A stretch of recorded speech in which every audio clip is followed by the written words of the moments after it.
Você já ouviu falar no caso de Amityville?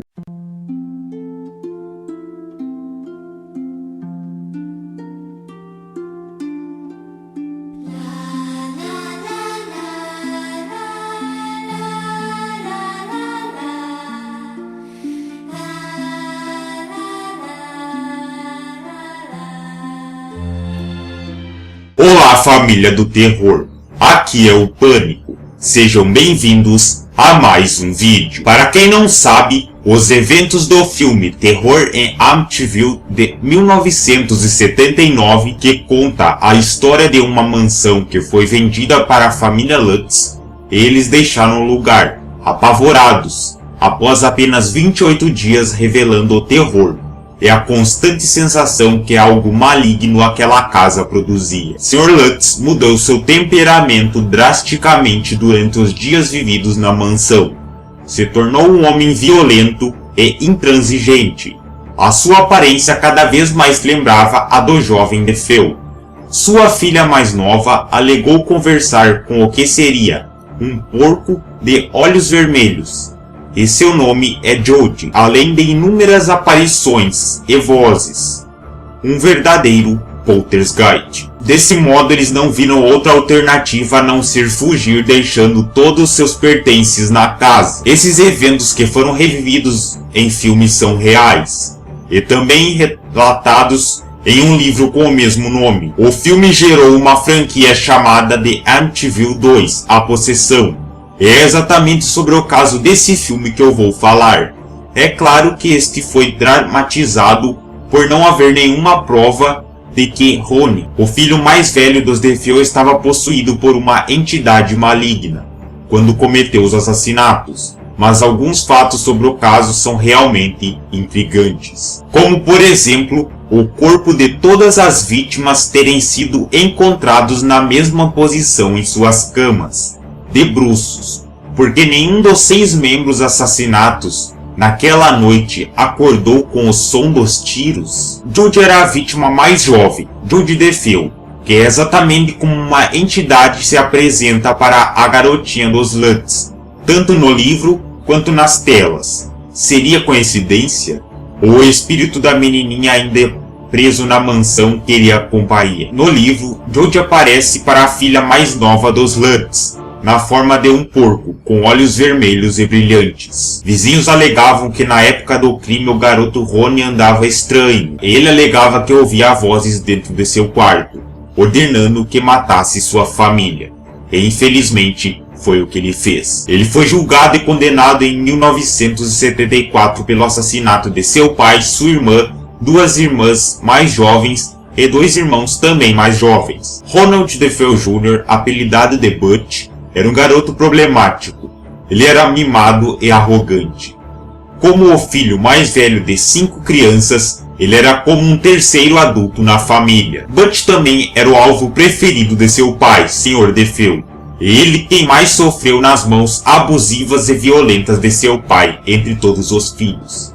Seu pai fez o que era típico da época. Provocava o garoto para que ele lutasse de volta para se defender, mas tanta braveza não podia ou devia ser exibido na frente de casa, quando o pai estava em fúria.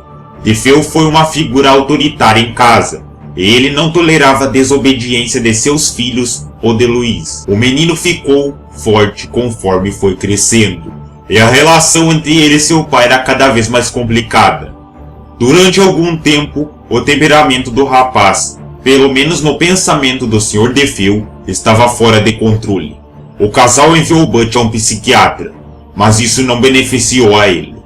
Em vez de lidar com os perceptíveis problemas de personalidade em desenvolvimento de Butch, Ronald e Louise optaram por acalmar o rapaz com bens materiais. Ele então começou a usar drogas. Furto tornou-se de lei para ele, não porque ele precisava das coisas que roubava, mas porque estava se desenvolvendo como um sociopata. Seus ataques violentos tomaram uma postura mais séria e sinistra, e uma vez em que uma viagem de caça com os amigos, ele apontou uma espingarda carregada em um outro homem. Rindo, como se aquilo fosse uma grande piada. Eram quase 2:30 da manhã de quarta-feira de 13 de novembro de 1974. Butch puxou uma espingarda. Ele carregou e silenciosamente caminhou para o quarto de seus pais. Ele gentilmente abriu a porta do seu quarto. Nenhum de seus pais se assustou ou acordou. Ele disparou seu primeiro tiro nas costas do Sr. Ronald. Butch disparou uma segunda vez. Esta bala atravessou a coluna de seu pai e parou ficando alojada em seu pescoço. Louise DeFeo despertou ao som dos tiros, mas ela não teve tempo de processar o que estava acontecendo. Butch mirou em sua direção e disparou.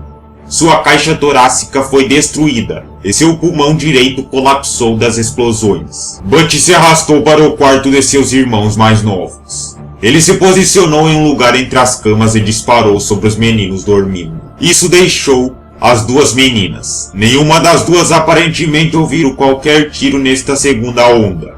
A menina mais nova, Jodie, se assustou quando ele se aproximou dela. Olhando para cima, acordada e assustada, sonolenta e um pesadelo assim que ele entrou no quarto. Então Butch abaixou a arma para o seu rosto virando para cima e disparou a sangue frio. Ela morreu na hora. Dawn, de 18 anos de idade, quando chegou sua vez, sofreu mais esteticamente do que os outros fizeram.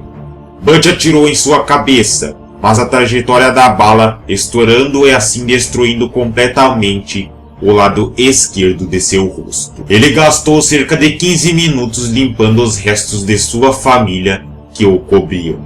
Isso em torno das 3 horas da manhã. Ele levou os investigadores ao local onde ele havia descartado o rifle e suas roupas ensanguentadas. Testes de balística com o rifle provaram que esta foi a arma do crime. A história foi manchete imediatamente, e DeFeo foi castigado como um garoto rico e mimado que não podia esperar para colocar as mãos no dinheiro de sua família. Sua confissão à polícia significava que ele era de certo um caso solucionado a qualquer julgamento que pudesse vir a surgir. No entanto, o circo da mídia ainda não havia terminado. Butch alegou que ele tinha sido possuído por demônios quando ele matou sua família. Ninguém então acreditou no ato. A acusação que estava lidando com o caso sabia que Butch era um mentiroso patológico, um sociopata e um violento assassino de sangue frio. O julgamento de DeFeo começou em 14 de outubro de 1975. Ele e seu advogado de defesa William Weber montaram uma defesa afirmativa de insanidade, com DeFeo alegando que as vozes em sua cabeça insistiam com ele para realizar os assassinatos. O psiquiatra Dr. Harold Zolan alegou que DeFeo, embora fosse um consumidor de heroína e LSD e que tinha transtorno de personalidade antissocial, estava consciente de suas ações no momento do crime. Em 21 de novembro, DeFeo foi acusado culpado de 6 acusações de homicídio. Em 4 de dezembro de 1975, o juiz Thomas Stark condenou Ronald DeFeo Jr. a 6 penas consecutivas de 25 anos. DeFeo foi detido em Green Haven Correctional Facility, Beekman, Nova York.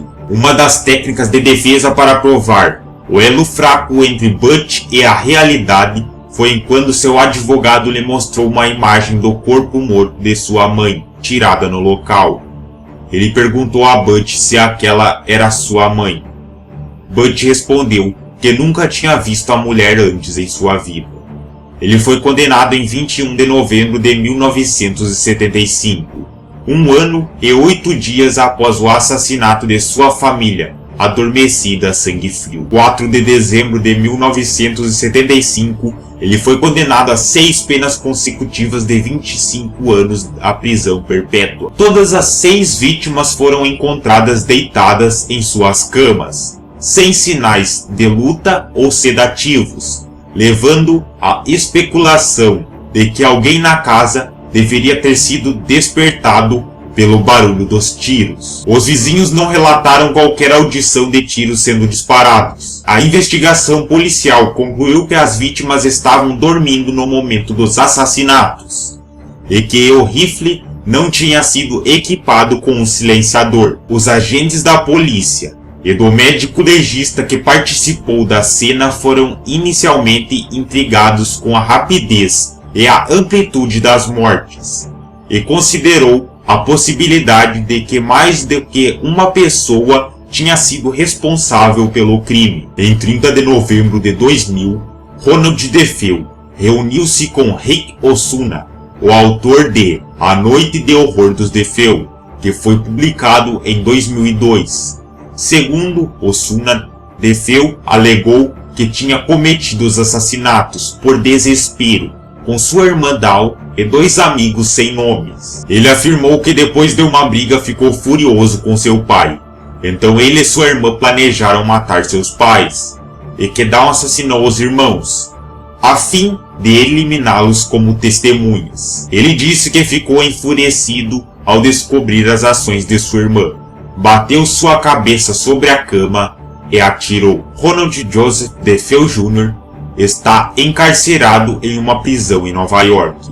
Sua história de Noite dos Assassinatos mudou tantas vezes ao longo dos anos que neste momento ninguém mais acredita em qualquer coisa que ele venha dizer. Alguma das explicações mais bizarras que ele deu foi que Louise atirou em todos em uma explosão de fúria e depois virou a arma contra si mesma. A outra foi que ele e sua irmã Dawn estavam fumando maconha com alguns amigos no porão. Mais tarde, Dawn de noite matou todo mundo e Butch atirou nela, matando em legítima defesa. Também falou que alguns amigos estavam lá e eles mataram a família. E por fim falou que ele matou seus pais e sua irmã Dawn depois de uma briga, mas ele não matou a irmã Jodie ou de seus 2 irmãos. Bem, um ano após as mortes, George e Kate Lutz adquiriram a propriedade, ignoraram o histórico do local e se mudaram para lá com os 3 filhos.